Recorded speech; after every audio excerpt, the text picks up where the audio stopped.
Spray foam has been widely used across international markets, including North America, Europe, and the UK for 30 years or more.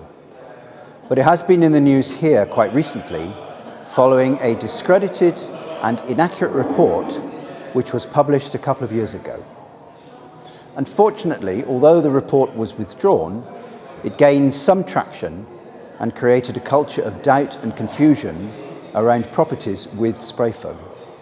Since then, and because of that, the industry, along with surveyor groups, some building societies and others, have produced an industry protocol to inform and help those required to survey properties with spray foam.